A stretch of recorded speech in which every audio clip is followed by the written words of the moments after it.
Hello and welcome to ILTV's Israel Daily. I'm Aaron Porras, and coming up in today's newscast, Israelis from all walks are finally heading back to the polling booths for the 5th serial election in fewer than 4 years' time. Meantime, ahead of the results, a panel discussion on what's most important to voters on Election Day.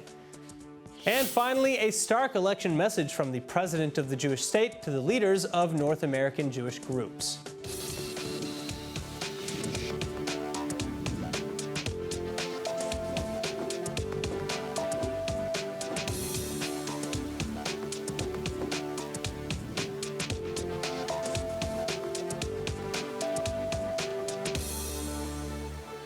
It's Election Day in Israel as voters go to the polls for the 5th time in less than 4 years. But again, the polls are predicting an incredibly tight race for the selection of the 25th Knesset. So as political party leaders are voting, they're still pleading with their respective bases to come out in larger numbers. ILTV's Steve Leibowitz reporting. Prime Minister Yair Lapid and former Prime Minister Benjamin Netanyahu both go to the polls today, knowing that their political fates could be decided. Prime Minister Yair Lapid and his wife cast their ballots in Tel Aviv. Only in office as a caretaker for several months, he knows that his path to remain in power is tenuous indeed. It's a long shot to hope that his Yesh Atid party can finish ahead of Likud, and even less likely that he can cobble together a coalition majority, even if he does. הם בין העתיד לבין העבר. אז תלכו היום להצביע בשביל העתיד של הילדים שלנו, בשביל העתיד של המדינה שלנו. תצביעו טוב, שיהיה בהצלחה לכולם. תודה רבה. Benjamin Netanyahu and his wife Sarah voted in Jerusalem. It has been a rocky few years for the longtime prime minister. He's been in opposition after 12 consecutive years in office, compounded by criminal charges. Yet, according to most recent polls, Bibi, as he is popularly known, is within one seat of a coalition that would return him to office. זו זכות גדולה ללכת ולהצביע. אני אומר את זה כמובן לתומכים שלנו, אבל בכלל לאזרחי ישראל. אני אמרתי לכם שאני קצת אבל בעזרת השם, אנשים ששומעים אותנו, אני מקווה שנסיים את היום בחיוך, אבל זה תלוי באנשים. Extreme right-wing lawmaker Itamar Ben-Gvir cast his ballot in Kiryat Arba. Ben-Gvir is number 2 on the religious Zionism slate, which polls show finishing as high as 3rd. Ben-Gvir's demand that he become Minister of Internal Security if Netanyahu forms the next government was greeted with alarm by many. בפתק אחד, נתניהו בעזרת השם יהיה ראש ממשלה, אבל תקום כאן ממשלת ימין מלא מלא בלי גנץ, ונוכל לדאוג לחיילים, לשוטרים, לאזרחים, למצב במדינת ישראל. בפתק אחד גם נתניהו ראש ממשלה וגם ממשלת ימין. Defense Minister Benny Gantz voted in his hometown of Rosh Hashanah. Viewing a potential deadlock between Netanyahu and Lapid, Gantz hopes to emerge as head of a unity government. בעיניי, הבחירות האלה הן לא על המפלגה הגדולה, אלא על המפלגה שיכולה. הן נגד ההסתה, הן נגד הפילוג, הן נגד ההשמצה, הן בעד האחדות. משם אנחנו נחתור לזה. לכן אני קורא לכולם ללכת להצביע, ושניפגש בשמחות ופחות בבחירות. Polls remain open until 10 in the evening. At that time, the leading TV stations will release exit polls, which will give the first indication of the results.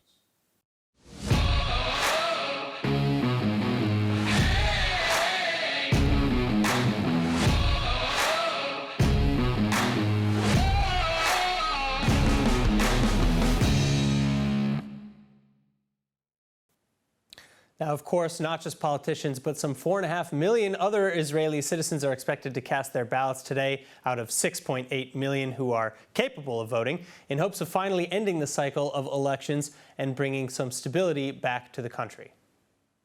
For the 5th time since April 2019, Israelis heading back to the ballot boxes to cast their vote for Knesset. And once again, citizens are praying for an end to the seemingly endless cycle of government instability and expensive campaign seasons. Unfortunately, it's the 5th election that we have in the last year and a half or 2 years. And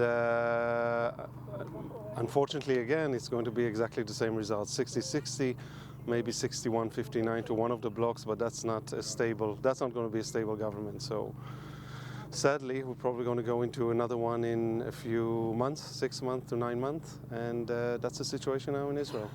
But voter apathy and exhaustion aside, many are still hopeful that this latest election will be the last in the series.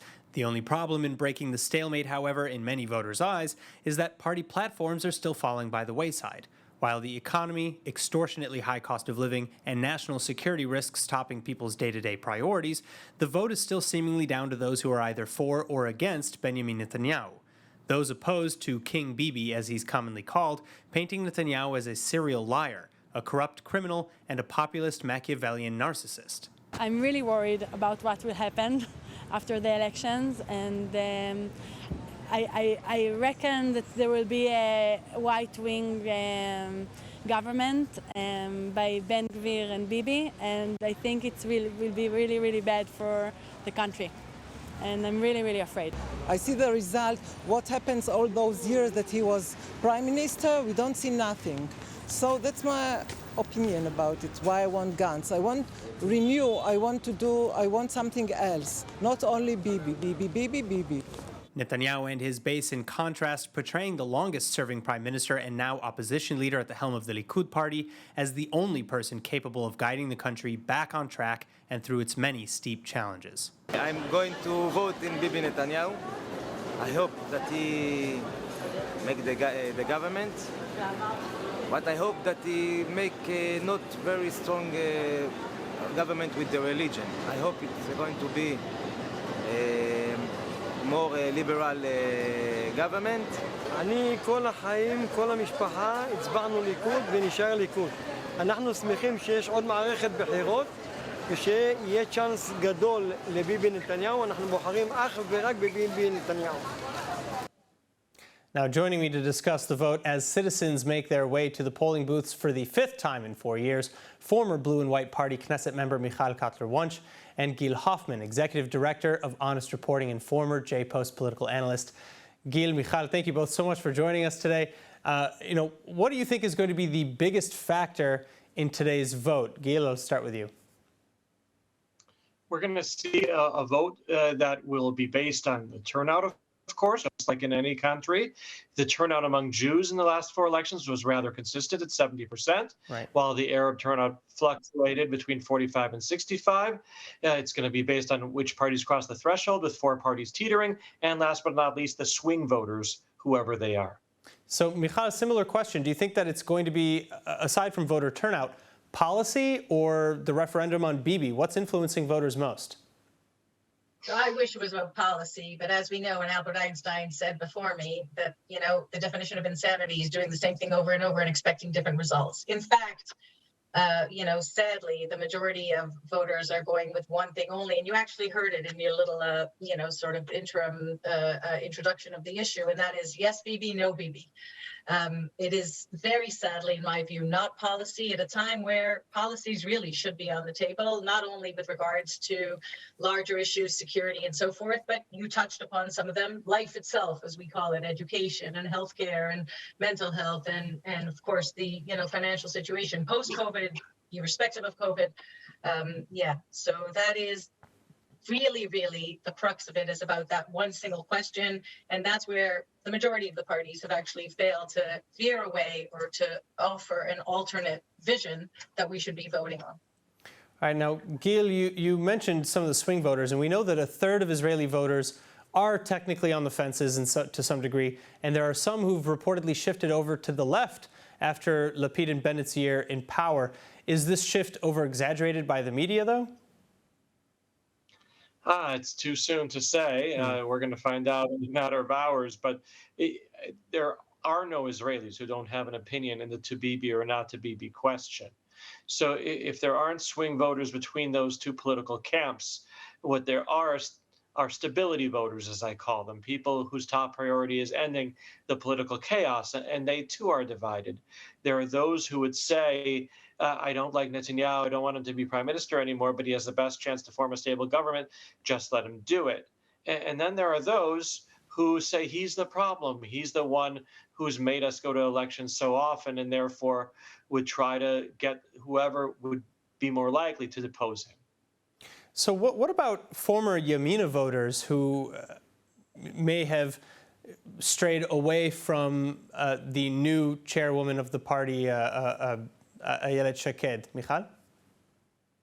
Sorry, so I can't hear your question very well. So if you could just repeat that, perhaps I'll hear it better. So I'm saying, what about some of the voters who have maybe swayed away from Ayelet Shaked now that and the Yamina and Jewish Home Party now that Bennett is no longer running?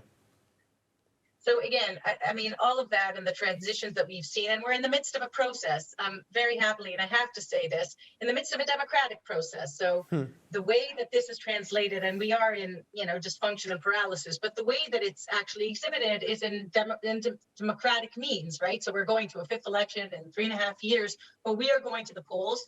I think that the parties that you mentioned and really are a sort of a looking glass through which the transition of the issue being, as Gil sort of pointed out as well, Bibi yes or Bibi no, those parties weren't really about ideology, right? They weren't about any kind of a vision that presented the public with anything very different. And even the transitioning of those parties were really about that one singular question: will you create a coalition with Bibi or won't you create a coalition with Bibi? So that it really didn't make any much of a change. And I'll just say the voters that have left or haven't left are actually voters that are trying to take a stand or hoping to impact the result by taking a stand on the issue of yes Bibi or no Bibi and who should be in the coalition government. So there are those who are talking about, first of all, the coalition and what that might look like, and also some policy measures.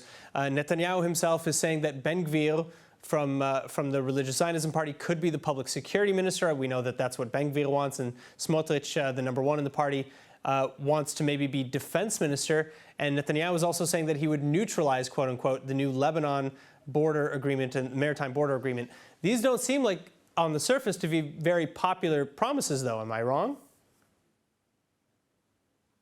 Michal? Netanyahu. Michal. No.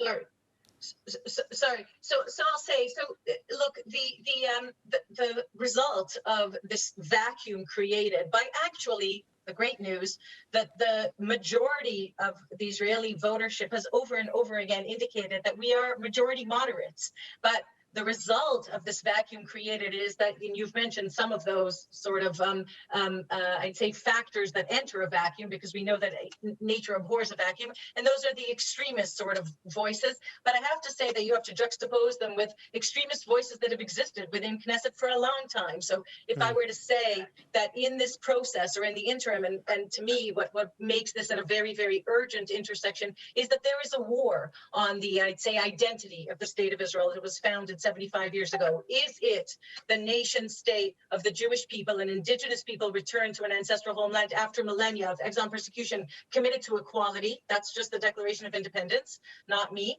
Or is it the democratic state of all its people? Or is it a Jewish halacha state? And in many ways, that is the manifestation of what we've seen is the result of the fact that we didn't resolve that central issue in a real way that anchored that understanding. The extremities being or playing out in Knesset, not only in Knesset, but also in Knesset, but Ben-Gvir being just a mirror of what we've seen from the other side, i.e. Israel as a democratic state of all its people, with, as we know, sitting MKs calling terrorists, murderous terrorists in Shechem, our shaheeds, our martyrs in Shechem. So yes, in fact, we do see that, resulting polarizing extremist response, but it is a response to the fact that there is a vacuum in that center where, I'd say 80% at least of the votership would have agreed on policy and on vision and so on. That's missing from the last 5 elections. All right. Michal, Gil, we're going to continue this conversation shortly, so we'll come back. Thank you both again so much for joining us. We'll be back with you in a moment. Now, in the meantime, voter apathy personified at Ben Gurion International Airport this week, as some 26,000 Israelis are opting to go away on vacation rather than cast their vote. The only way to vote in Israel is, with few exceptions, in person at your particular appointed polling station. So while some 6.8 million Israelis are of voting age and are eligible, and they're all automatically registered to vote near their homes. Only some 65% of them are actually expected to head to the polls. Literally millions of Israelis then are wary of being dragged into another repeat election, insisting that their vote would not break the deadlock anyway, and therefore are opting to take advantage of the national holiday. Many are even arguing on the media that, quote, the parties can get on without me. I'll see you in the 6th election. And now Israel's election law bars the publication of surveys in the final days before the vote, so anything can still happen. But the most recent TV network polls available all predict that the Likud leader, Benjamin Netanyahu's religious right-wing bloc, will still be closest to gaining a majority in the 120-seat Knesset. Again, Steve Leibowitz reporting. Surveys aired by Channel 12, Channel 13, and the Khan public broadcaster all gave the Netanyahu-led bloc 60 seats. The smallest shift in favor of the opposition leader could enable him to form a coalition and return to power. The surveys all give the current coalition parties 56 seats and the unaligned Arab majority Hadash-Tal 4 seats. Netanyahu's Likud was predicted to win 30 to 31 seats and be the largest party in the 3 polls. Prime Minister Yair Lapid's Yesh Atid was seen to win 24 to 27 seats. The far-right religious Zionism, aligned with Netanyahu's bloc, was predicted to be the 3rd largest party in the Knesset, with 14 or 15 seats. Religious Zionism's recent rise in the polls is largely at Likud's expense. National Unity, led by Defense Minister Benny Gantz and Justice Minister Gideon Sa'ar, is polling 10 to 11 seats. Ultra-Orthodox parties Shas and United Torah Judaism were aligned with Netanyahu, consistently polled at 8 and 7 seats, respectively. The right-wing secularist Yisrael Beitenu of Finance Minister Avigdor Lieberman was predicted to garner 5 or 6 seats. The center-left Labor gets 5 or 6, and the left-wing Meretz 4 or 5 seats. The Islamist party Ram, which is in the current coalition, is predicted to get 4 seats, as is Ayman Odeh's Hadash-Tal. Ayelet Shaket's Jewish Home and the Arab nationalist Balad party failed to pass the 3.25% electoral threshold in all 3 polls. Now, returning to studio with more on Israel's 5th serial elections, former Blue and White Party Knesset member Michal Kotler-Wunsch and Gil Hoffman, Executive Director of Honest Reporting and former J-Post political analyst. Thank you both so much for staying on the line and rejoining us now. The polls, as we've just heard, tend to band certain parties together, which makes sense given the campaign slogans and the promises from various party heads, not to sit with one side or the other. But as with the 4th election, if every party stuck to these promises, then we wouldn't have a coalition at all. So do you think that we'll have maybe some surprise partnerships, Gil? See, that's exactly the problem. The politicians can't lie anymore about who they will sit with after the election, because there could be another election right around the corner. When candidates run for Senate in the United States, they know they're for 6 years. And any promises that they made, no one will remember them 6 years later. If these politicians are going to an election 6 months later, then they can't afford to lie, because they'd be held accountable, like Ayelet Shaked.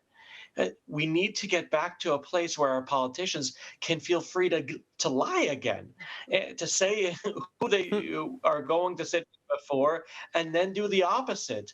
That would be the sign that we're going back to. Well, at the same time, you're talking about Ayelet Shaked, for example, and she apologized for lying, quote unquote, to voters. But at the same time, Bennett maintained for a long time that he would not rule anybody out, and he stuck to that.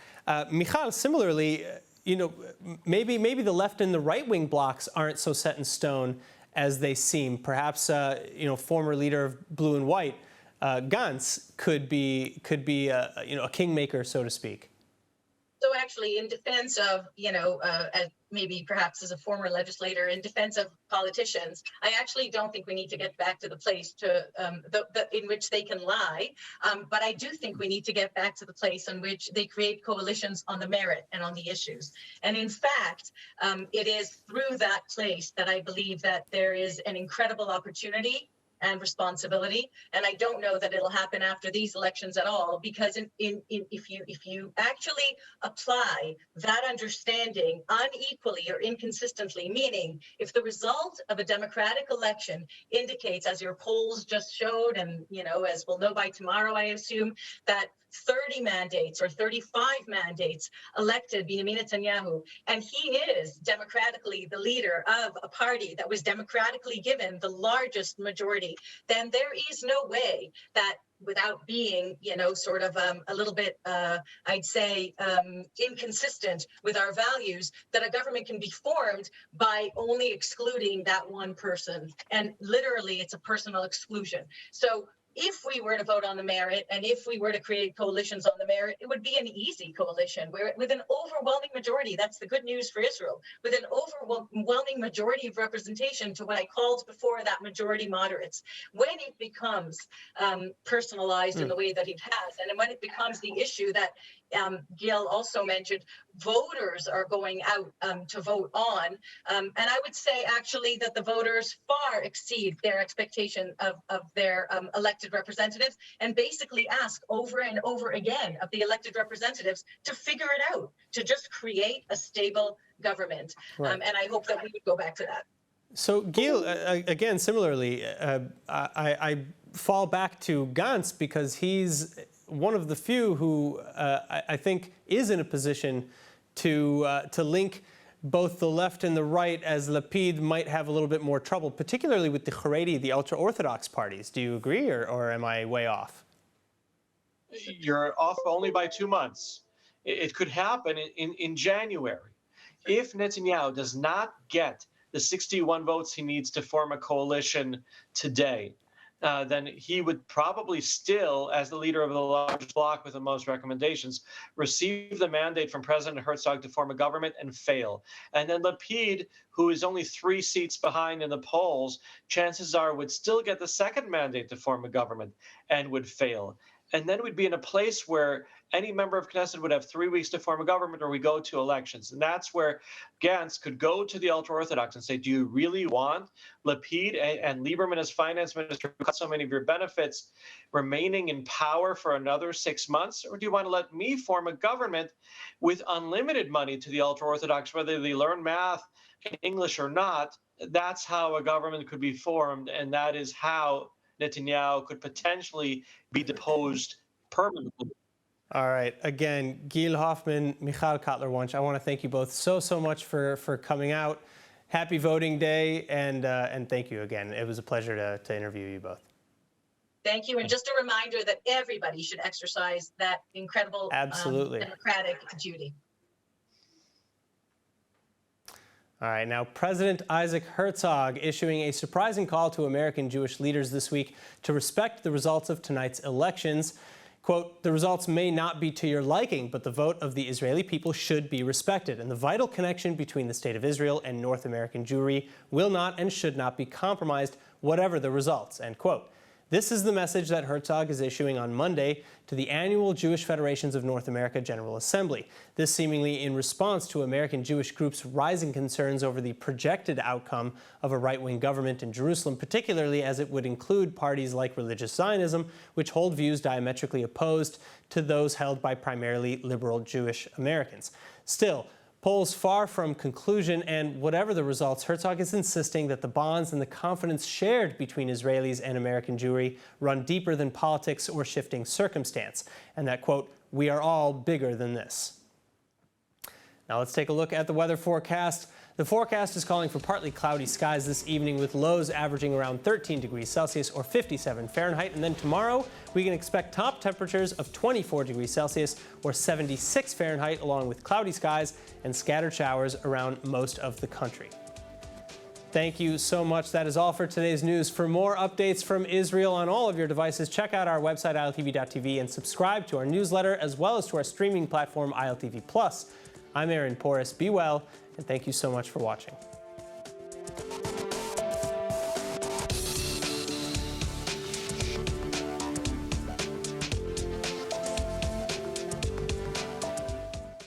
Hi everyone, it's it's Emmanuel Kadosh. I wanted to invite you all to subscribe to ILTV Plus, where you can find our daily news and updates about Israel. And not only that, but live feeds, entertainment, our kosher food show, and so much more. Needless to say, your subscription to ILTV Plus helps us grow and create more content while also supporting the state of Israel. Our app is available on all platforms and devices, so I'll see you guys there.